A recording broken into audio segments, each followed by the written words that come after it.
Welcome back to From the Shed End with myself, T.Dot. As always, thank you very much for joining me. Now, before we get into the content, as always, please go and subscribe to the channel. Let me know your thoughts in the comments as well. And if you haven't done so already, make sure you hit that Linktree link straight into the description. You should find it there. It will take you to all our previous episodes and also our social accounts as well. Now, we're going to start off by talking about one player that has been hit and miss for Chelsea. He's been out of the team a lot as well. We have to talk about that. But we're talking about Patrick AUBAMEYANG, who is a player that, first of all, was left out of the UEFA Champions League squad to go for the remaining part of the season. Someone that's only scored 3 goals in 17 appearances for the club so far. It's not really what you expect from your number 9 striker. Obviously, the UK, the European Football League and the transfer market's closed over here, but there is a lifeline for Patrick AUBAMEYANG still. Now, it is thought that Chelsea are in discussions with LAFC. They're talking about potentially a very short-term loan deal for Patrick AUBAMEYANG. Now, obviously, AUBAMEYANG would be open to the move, and there was obviously not many places he could go because of the fact that he's already played for 2 clubs this season already, which is one of the rulings within sort of European football, that he can only play for 2 clubs per season. Now, obviously, the MLS is due to start their new season very soon, which would allow Patrick AUBAMEYANG to go over to the States and to play some football. Now, there is a massive stumbling block in this deal being done, and that is, of course, as always, money. It is the wages of Patrick AUBAMEYANG, who I believe is on around 150 to 160,000 pounds a week. Now, if that is the case, it would potentially mean that Chelsea would have to pay maybe 80 to 100% of the wages to allow Patrick AUBAMEYANG to leave, to free up maybe just a space in the squad for Chelsea as well. It doesn't look like AUBAMEYANG has a route to go back into Chelsea. I think, he's had his time under Thomas Tuchel, which was very short-lived when he arrived at the club. He hasn't been in favour for Graham Potter. He came on recently and got subbed off for a game, which is never a good sign if you're a player, especially a striker as well. When we're playing a false 9 up front in Kai Havertz, it doesn't scream me with joy. It doesn't fill me with joy. So I do think, personally, that this is probably a gateway, an open door for Patrick AUBAMEYANG to go on and to still play a bit of football. And obviously the American lifestyle would probably suit AUBAMEYANG more so than coming back to London, where he clearly doesn't want to be. He doesn't look like he wants to be at the club. So I think this would be a good move for AUBAMEYANG if we can get this one done. I do think we still need to address that number 9 issue. Obviously, there's still talk about Fofana potentially going over to Turkey to play some football. I believe maybe Galatasaray was one of the clubs that was involved in trying to get Fofana to go over there. But I do think we need to really address the number 9 situation in the summer. We haven't, as I've said on here many times before, you look back to, although he didn't have number 9 on the back of his shirt, but Diego Costa, Didier Drogba, they were proper goal scorers for us, and we have never really addressed that issue since then. So I think we need to look at that in the summer. I know we've been linked with a couple of players, a couple of strikers, but in terms of Patrick AUBAMEYANG, I think that would be a really good move for him to move away from the club, maybe just to reinvent himself. Might even come back and give us a season, but I doubt that very much. I think this is an exit way out for AUBAMEYANG at Chelsea. Now, next, we're going to be talking about Mason Mount, who, as always on here, is a talking point. And as I say, pretty much every video I do now is someone who is splitting the fan base. Some love him, some want him to stay, some want him out the club. I'm neither. I actually just want Mason Mount to be benched for a while. Maybe now also for his own sanity rather than just his physical ability on the pitch. There's a message that's circling around on social media that is showing somebody sending Mason Mount a message, which is very sort of harsh, abusive. It's very distasteful message to send to someone, and also then to screenshot that same message that you've sent to someone and put it out for the world to see, I think is very intrusive. And I think for me now, it's more of a case of take Mason Mount out of the limelight, and hopefully that's what Graham Potter will do. I know there's still a lot of talk around his contract and the fact that he wants more money. He wants to be paid what he feels he should be paid, as many other the players do in Chelsea. But I think for me now, this is a massive question for Graham Potter. Take him out of the squad on Saturday. take him out the limelight. I wouldn't even have him on the bench, and I would take him out the limelight, maybe just sit him out a game or two, because now the abuse is coming a bit more intense for Mason Mount. You're seeing it more and more on the timeline, and it isn't right. You know, you don't want to see any player of any club being abused to the point where it starts affecting them mentally as well. So I think for me, Mason Mount should sit out the next game, maybe possibly 1 or 2 games. In terms of the contract, I think, you know, players are entitled to think what they should, you know, what they're worth.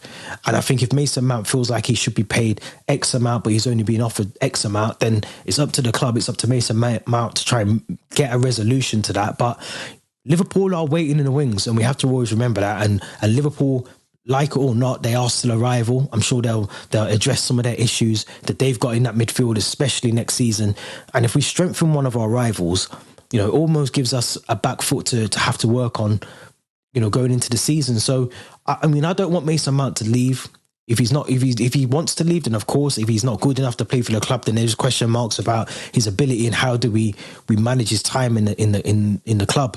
But yeah, you don't want to see any player getting abused. No player should be getting abused or having to feel like they have to deactivate their social accounts. But I do think if I was in his situation, you know, 5 million followers on Instagram, I think that would be my solution. Just deactivate, you know. And I know it's not that simple because of sponsorships and having to be a face for, you know, social media in this day and age. But if it's really affecting your mental health and obviously money isn't the all and end of it, then I think for me personally, I'd have to deactivate my social accounts. We saw that with Kepa, I think a couple of seasons ago, where the abuse was getting too intense for him and he deactivated his social accounts. I think Morata's done something similar as well. And as I've said on here before, Morata was afraid at one point to walk down the streets of West London because of the abuse he was getting from Chelsea fans. So I think there's a massive question mark around, you know, how much abuse is enough? When is criticism level up and it becomes abuse? I think there's a massive,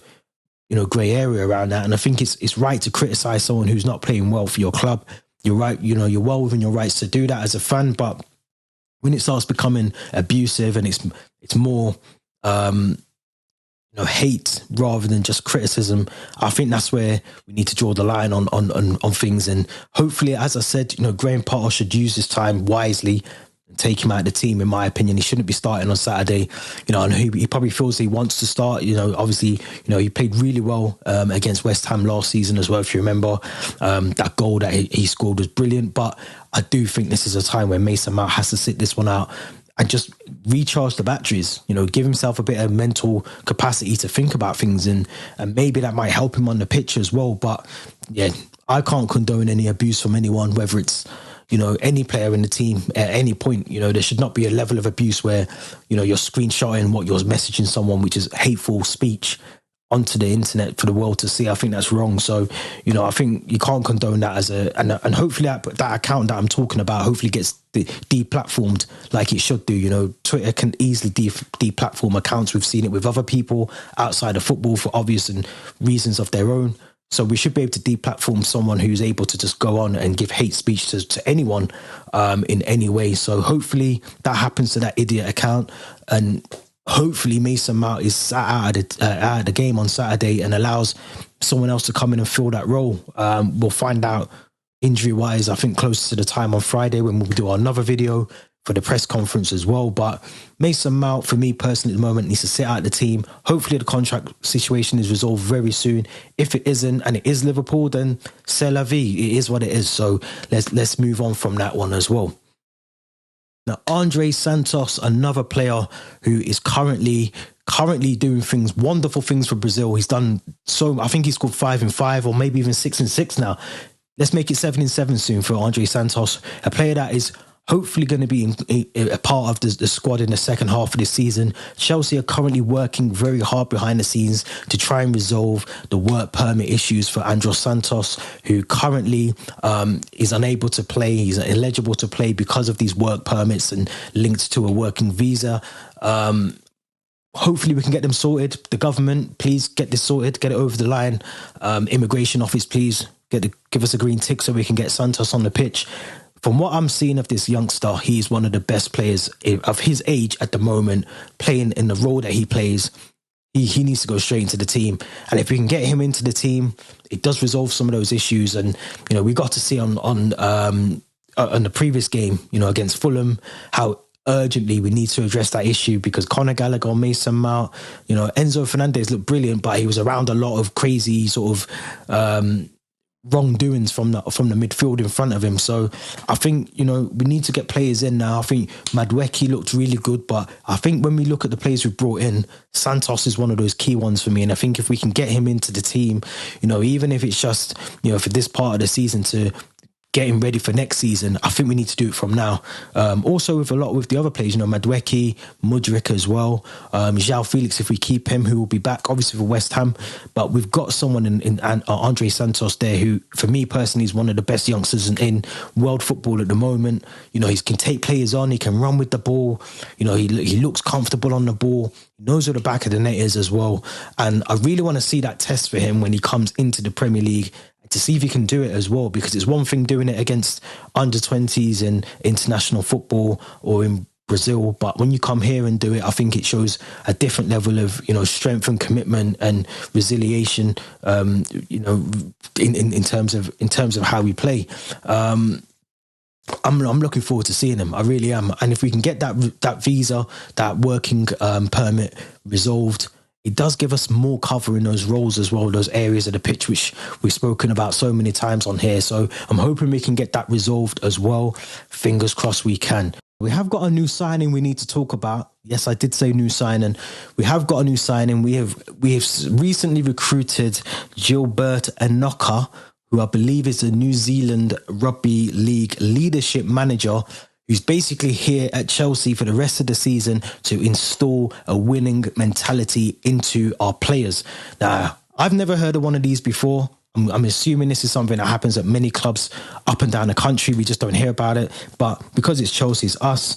Now, he's obviously famous for the no dickheads policy, in relation to the All Blacks, that winners mentality. And I'm hoping he can embed some of that into some of our players, because there are winners in that team. You know, we know that there's winners in the team.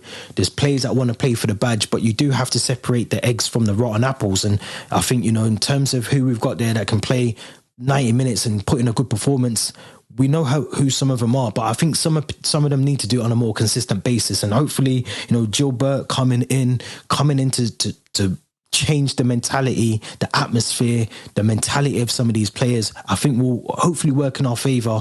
As I said, I think this is something that must happen up and down the country with other clubs, you know, mentors coming in and people that are coming in just as a lifestyle coach or whatever. I think that must happen across, but to have it sort of publicised and to be made a big deal of because it's Chelsea, of course it's going to happen.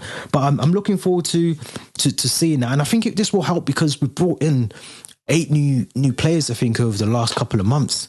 You know, so there's a lot of change happening at the club. There's a lot of people leaving the club in terms of the structure that we've had under Roman Abramovich and, you know, the hierarchy that sat underneath him. You know, like some of the players that have gone, you look at Rudiger, Christensen, loads of players that have left, even recently Jorginho, who you would have expected to have a massive vocal role in the club, you know, in the dressing room. So I think it's going to help, especially with some of the youngsters that we've brought in. You know, you got to think our age, average age now is probably dramatically dropped over the last couple of seasons. You know, brought in a lot of youngsters, you know, Madueke, Carney Chukwuemeka, you know, Andre Santos. There's so many that we've brought in over the last couple of months. And we have to make sure not only are they being looked after on the pitch, off the pitch is just as important as well. So I think, you know, Gilbert coming in is going to be hopefully positive. Only positive, surely. So we'll have to see how that pans out. Obviously, the winner's mentality, I'm not expecting to see that until next season. So I've said already, I'm writing this season off, but I do want to see positivity and winning mentality in the next season. I want us to go and compete for some stuff. We've got the team that's slowly being built. As people keep telling me, this is the Avengers assembling. I'm expecting to see a lot more of that over the next couple of months also. But this has been T.Dot. Don't forget to smash that subscribe button, as I told you at the start of this video, and also give it a thumbs up as well. Let me know your thoughts in the comments about Mason Mount. Is the comments being made to him too harsh? Are we talking about abuse now as opposed to criticism? I think we are. I think it needs to stop 100%. Let me know your thoughts around Patrick Aubameyang potentially leaving the club as well. And Gilbert, let me know your thoughts on New Zealand's rugby league leadership manager coming in to try and instill some positive mental attitude into some of these players. As I said, Linktree link is in the description as well. We'll take you to all our social accounts and our podcast episodes. And don't forget, we'll be back later this week with a preview to West Ham, a massive game between the two clubs in London. Make sure you're around for that one as well. Thank you very much for watching.